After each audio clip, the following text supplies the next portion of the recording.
بسم اللہ الرحمن الرحیم۔ اسلامک اپڈیٹس کے معزز ناظرین، السلام علیکم۔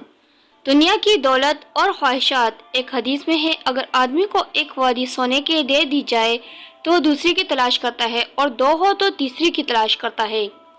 آدمی کا پیٹ مٹی کے سوا کوئی چیز نہیں بھر سکتی۔ مٹی سے بھرنے کا مطلب یہ ہے کہ قبر کی مٹی میں جا کر ہی وہ اپنے اس حل من مزید کی خواہش سے روک سکتا ہے۔ دنیا میں رہتے رہتے تو ہر وقت اس پر اضافہ اور زیادتی کی فکر رہتی ہے۔ ایک کارخانہ اچھی طرح چل رہا ہے، اس میں بقدر ضرورت آمدنی ہو رہی ہے، کوئی دوسری چیز سامنے آ گئی، اس میں بھی اپنی ٹھانگ اڑا دی۔ ایک سے دو ہو گئے، دو سے تین ہو گئے، عرض آمدنی دنیا میں بڑھتی جائے گی، اس کو مزید کاروبار میں لگانے کی فکر رہے گی۔ یہ نہیں کہ اس پر قناعت کر کے کچھ وقت اللہ کی یاد میں مشغول کا نکل آئے۔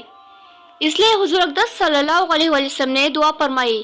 ترجمہ: اللہ میری اولاد کا رزق قوت ہو، یعنی بقدر کفایت ہو، زائد ہو ہی نہیں، جس کے چکر میں میری اولاد پنس جائے۔ اگر اس طرح مزید اسلامک ویڈیوز کے لیے ہمارے چینل کو سبسکرائب ضرور کیجیے۔